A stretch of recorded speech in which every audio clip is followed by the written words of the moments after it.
¿Alguna vez has sentido que tu inteligencia está arruinando tu vida? Hablo en serio. ¿Alguna vez miraste a tu alrededor, amigos, colegas, incluso desconocidos, y notaste lo fácil que parece para ellos vivir?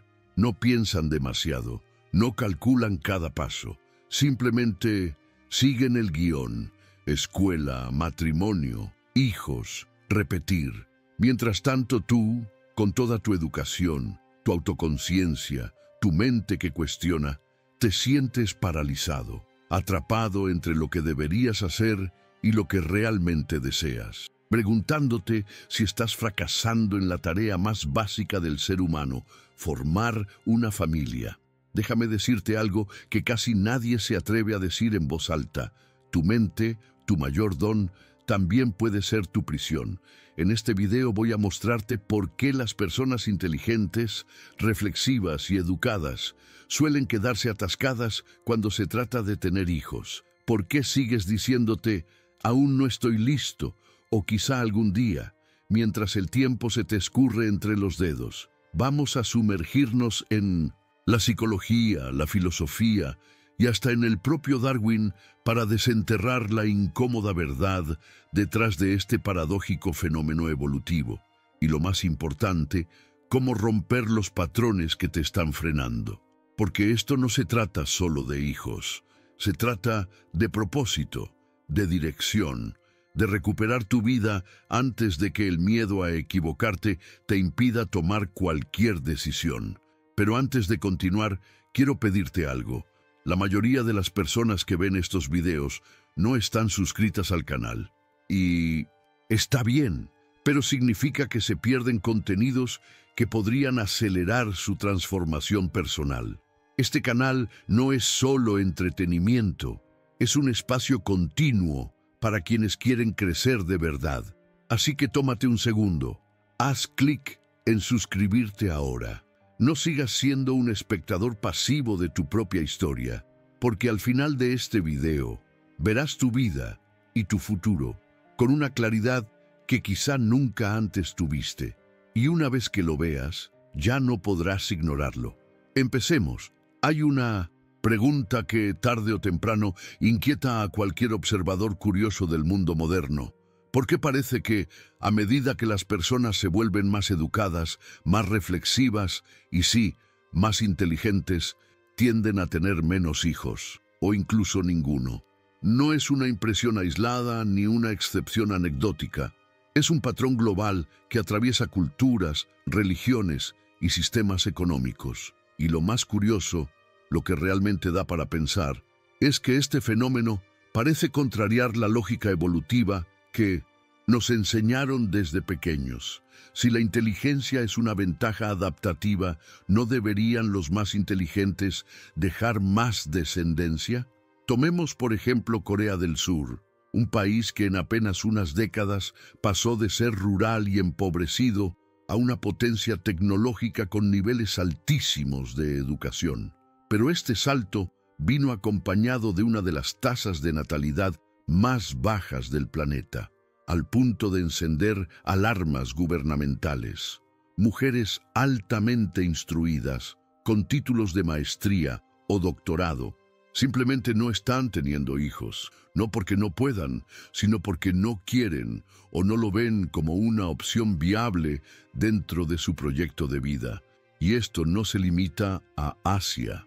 Estudios realizados en Europa Occidental, Canadá, Japón y también en países latinoamericanos como Chile o Argentina confirman la misma tendencia. Las personas con mayores niveles de educación formal tienden a tener menos hijos que aquellas con menor escolarización. Incluso dentro de un mismo país, las diferencias son significativas. En Estados Unidos, por ejemplo, las mujeres con educación universitaria completa tienen menos hijos, en promedio, que aquellas con educación secundaria. Es como si cuanto más se pensara, menos se reprodujera. Pero no te confundas. No se trata solo de un asunto de diplomas o libros leídos. Es una cuestión más profunda, que toca la relación entre conocimiento, libertad de elección y la complejidad de la vida moderna. Aquellos que han invertido años en desarrollar su pensamiento crítico y adquirir habilidades intelectuales suelen cuestionarse mucho más antes de tomar decisiones trascendentales, como traer una nueva vida al mundo. Y aquí comienza a emerger el verdadero corazón del asunto. Entonces, lo que tenemos ante nosotros no es solo una curiosidad estadística, es un verdadero paradigma evolutivo en crisis. Un enigma que desafía tanto la biología darwiniana como los modelos clásicos de desarrollo social. ¿Es este el precio del progreso? ¿O simplemente estamos midiendo mal lo que significa adaptarse al mundo? Vamos adentrándonos, porque aunque la tendencia es clara, la interpretación no es tan sencilla. Y aquí es donde entra una de las primeras trampas intelectuales que debemos evitar. Ahora bien, déjame detenerte aquí un momento, porque cuando uno observa este patrón por primera vez, es tentador sacar conclusiones rápidas. Muchos dicen, es que la educación mata el instinto biológico. Otros incluso sugieren que es una especie de maldición moderna, como si hubiéramos roto las leyes de la naturaleza. Pero aquí conviene recordar una máxima fundamental. Correlación no implica causalidad. Que dos fenómenos ocurran juntos no significa necesariamente que uno cause al otro. El propio Darwin, con toda su visión adelantada, ya sospechaba que el proceso evolutivo no era lineal, ni garantizaba que siempre los más aptos tuvieran más descendencia.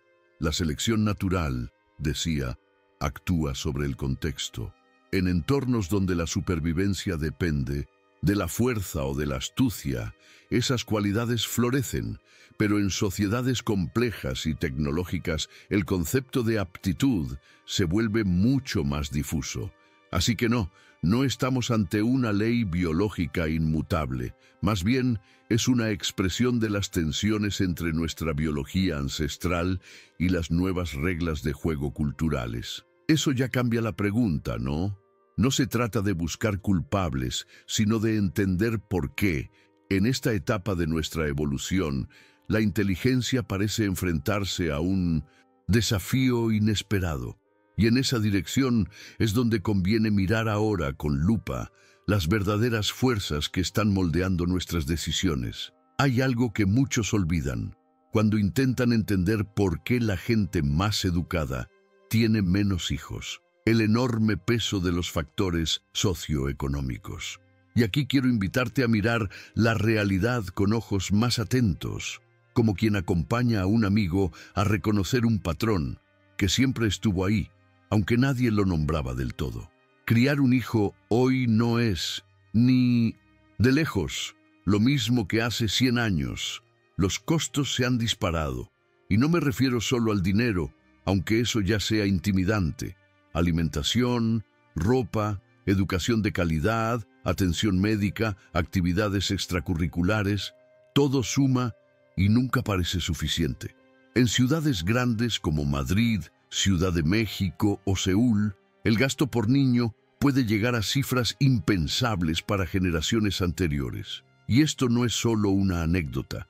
Estudios de la OCDE confirman que el costo de criar a un hijo hasta la adultez ha crecido mucho más rápido que los ingresos promedio.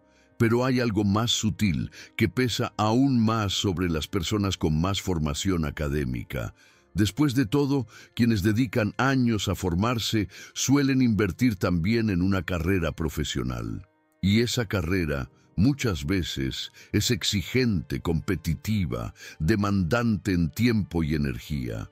Aquí vale la pena recordar a Brené Brown cuando dice que nuestras elecciones más auténticas casi siempre nos confrontan con alguna pérdida. Tener hijos para alguien que ha trabajado duro por un lugar en su campo profesional puede sentirse como renunciar a un proyecto de vida cuidadosamente construido. Y esa tensión no es menor. La urbanización también juega su papel. Las ciudades modernas, donde suelen concentrarse los más educados, están diseñadas más para la productividad que para la crianza. Viviendas pequeñas, falta de espacios verdes, tiempos largos de transporte, todo parece gritar: esto no es un lugar para niños. En contraste, las zonas rurales aún conservan cierta tradición de familias grandes y redes comunitarias de apoyo. Por eso, no sorprende que, estadísticamente, las mujeres universitarias urbanas tengan la tasa de fertilidad más baja de todas las categorías demográficas. Y claro, hay un factor que solemos subestimar: el acceso a la anticoncepción. Las personas con más educación no solo conocen más métodos para evitar embarazos no deseados, sino que también tienen mayor autonomía para decidir cuándo y si quieren tener hijos. Aquí vale la pena recordar una frase de Kierkegaard: la angustia es la posibilidad de la libertad. Tener más opciones no siempre nos hace más felices ni más decididos, pero nos hace más responsables de nuestras elecciones. Así, cuando miras este mosaico socioeconómico, no parece tan misterioso que los más educados elijan postergar, limitar o incluso renunciar a la paternidad. Están atrapados en un doble filo.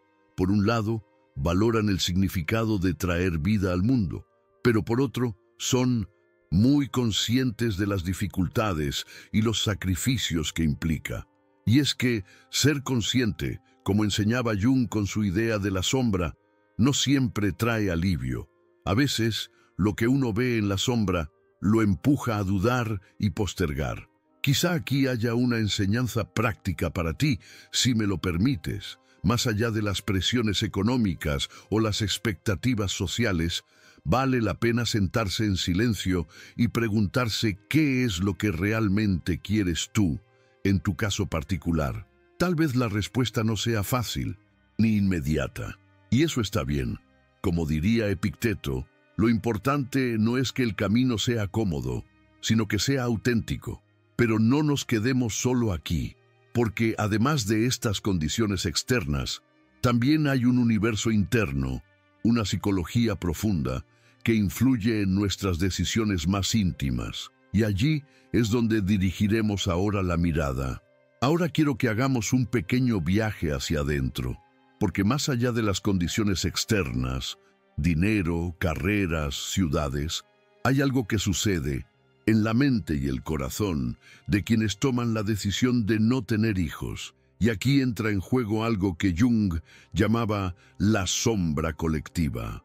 Todos esos miedos, dudas y tendencias que preferimos no mirar, pero que terminan guiando nuestras elecciones desde las sombras. Las personas con mayor educación tienden a pensar demasiado las cosas, ¿cierto? Quizá tú mismo te has sorprendido alguna vez atrapado en una espiral interminable de análisis. Ventajas, desventajas. ¿Qué pasaría si? Este overthinking es como una navaja de doble filo. Por un lado, permite planificar mejor, prever riesgos, evitar errores graves, pero por otro, puede paralizar. En psicología lo llaman análisis parálisis. Y en temas tan delicados como tener hijos, puede ser devastador. Piensa en esto. Cada vez que una persona contempla la posibilidad de ser padre o madre, su mente construye un elaborado cálculo de costo-beneficio. ¿Cuánto dinero necesitaré? ¿Podré mantener mi independencia? ¿Qué pasará con mis sueños personales? ¿Y si no soy un buen padre? Esa ansiedad parental se alimenta no solo de las exigencias externas, sino de un perfeccionismo interno que no da tregua. Como bien dice Brené Brown, la perfección es la asesina de la valentía. Otro fenómeno común es la creencia de que algún día uno estará listo, que después de este ascenso, de este viaje, de este curso, ya llegará el momento. Pero ese momento perfecto nunca llega. Kierkegaard decía que vivir es atreverse en la incertidumbre, porque quien espera estar listo para cada paso, termina sin dar ninguno. La vida no trae garantías, y esperar estar preparado es un espejismo reconfortante, pero engañoso. Y hay todavía otro detalle: la abundancia de opciones. La generación más educada de la historia también es la más abrumada por posibilidades. Hoy puedes elegir entre viajar, emprender, mudarte, formarte, descubrirte. Todo eso suena maravilloso. Pero, como advertía Viktor Frankl, el exceso de libertad puede convertirse en vacío si no sabes para qué vives. Elegir un camino significa renunciar a otros, y esa renuncia duele. Así que te invito a observarte con honestidad. ¿Cuánto de tu indecisión viene de miedos que no te has permitido reconocer? ¿Cuánto viene de un perfeccionismo que espera la circunstancia ideal? Y sobre todo, ¿cuánto de tus opciones son realmente tuyas y no solo un reflejo de las expectativas externas? Pero no te castigues por sentirte así. Somos humanos y comprender cómo nuestras emociones y pensamientos nos influyen es el primer paso para vivir con más autenticidad, porque después de todo, la mente puede ser una cárcel o una llave, y esa llave la tienes tú. Y ya que hablamos de autenticidad y elecciones difíciles, quizá valga la pena mirar también cómo el contexto social, los países y sus políticas moldean sutilmente nuestras decisiones más íntimas. Hay un error muy común cuando hablamos de fertilidad: pensar que las decisiones de tener o no tener hijos son puramente individuales. Como mentor, déjame recordarte algo esencial. Nadie elige en el vacío. Todos respiramos el aire de nuestro entorno social, y ese aire puede ser denso o ligero, hostil o acogedor. Mira, por ejemplo, la diferencia entre Suecia y Estados Unidos. En ambos países hay altos niveles de educación, desarrollo económico y mujeres insertas en el mercado laboral. Pero las tasas de natalidad son notablemente distintas. ¿Por qué? Porque el entorno importa, y mucho. Suecia invirtió durante décadas en políticas públicas pensadas para facilitar la crianza, licencias parentales generosas para madres y padres, guarderías subsidiadas, horarios laborales más flexibles. Es como si el Estado dijera: queremos que tener hijos sea compatible con tu carrera y tu bienestar. Y eso hace que muchas mujeres educadas no vean la maternidad como una renuncia total, sino como una etapa natural que puede integrarse a su proyecto vital.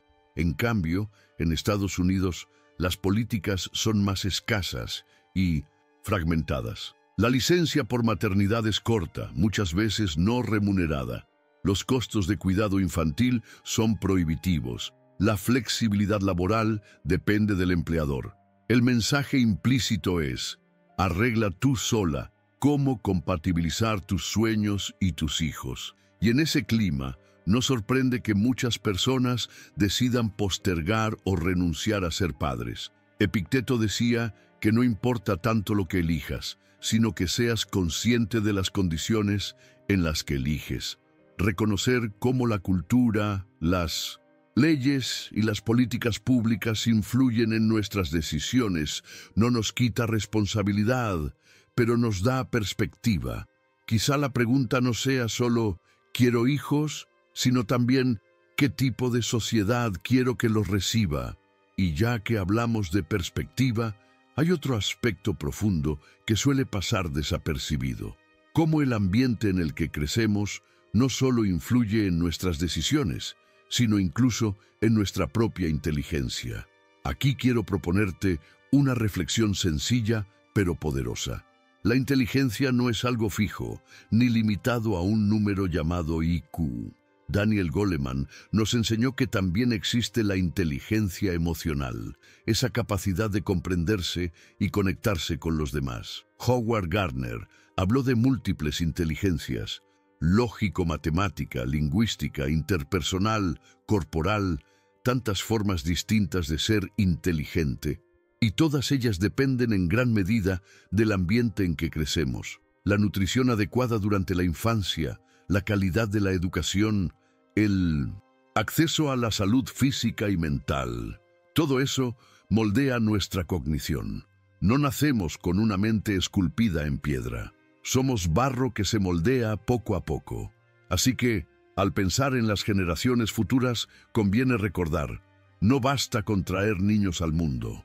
También hay que cultivar las condiciones para que florezcan. Como mentor, no puedo dejar de preguntarte: ¿qué podrías hacer hoy para que tu propio ambiente y el de quienes te rodean sea más propicio para que la inteligencia, en todas sus formas, se exprese plenamente? Y con esa pregunta abierta, sigamos adelante, porque el futuro no solo depende de las manos humanas, sino también de las tecnologías emergentes que ya empiezan a transformar nuestras vidas. Ahora permíteme invitarte a mirar hacia adelante, hacia un futuro que ya empezó a llegar. La inteligencia artificial y otras tecnologías emergentes están reconfigurando nuestra forma de trabajar, vivir y hasta criar hijos. Muchos ven la IA como una amenaza, pero también puede ser una aliada. Gracias a la automatización, cada vez más empleos permiten flexibilidad, trabajo remoto, horarios personalizados, menos tiempo perdido en desplazamientos. Todo esto abre espacio para que las personas puedan atender también su vida familiar, sin tener que sacrificar su desarrollo profesional. Además, ya empiezan a aparecer plataformas que facilitan tareas domésticas, organización familiar y hasta apoyo emocional, reduciendo el estrés que tantas veces pesa sobre quienes deciden tener hijos. No quiero decir que la tecnología resuelva todo, claro. Como buen mentor, te recuerdo que sigue siendo una herramienta, depende de cómo la uses. Pero si sabemos integrarla con sabiduría, quizá podamos diseñar un mundo donde criar no sea una carga insoportable, sino un proyecto compartido y posible. Y para imaginar cómo podría ser, a veces conviene mirar atrás, a los ejemplos que nos dejó la historia. La preocupación por la baja natalidad no es nueva. Roma, en tiempos del Imperio, ya enfrentó un declive demográfico que amenazaba su estabilidad. ¿Cómo reaccionaron? Con leyes que otorgaban privilegios a las familias numerosas y penalizaban a quienes no tenían hijos. En Francia del siglo XIX ocurrió algo similar. Políticas para repoblar después de guerras y pérdidas. En cambio, la Escandinavia moderna eligió otro camino: crear una cultura de apoyo social a las familias, basada en bienestar y equidad. Y los resultados hablan: más estabilidad, menos ansiedad para quienes deciden formar un hogar. Cada sociedad respondió según sus valores y circunstancias, y eso nos enseña que no hay una única solución mágica. Pero siempre hay posibilidades para quienes se atreven a replantear sus prioridades colectivas. Y, hablando de prioridades, ahora vale la pena reflexionar también sobre los peligros de ciertas interpretaciones equivocadas que intentaron imponer soluciones desde arriba. Quisiera detenerme un instante para advertirte sobre un riesgo histórico.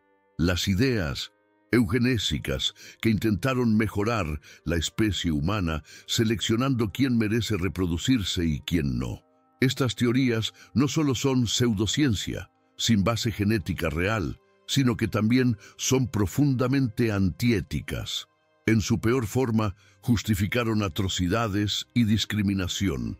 La dignidad humana no se mide por un coeficiente intelectual ni por cumplir un ideal social. Como diría Viktor Frankl, cada vida tiene un sentido único y no negociable. Y recordarlo es esencial para no repetir los errores del pasado.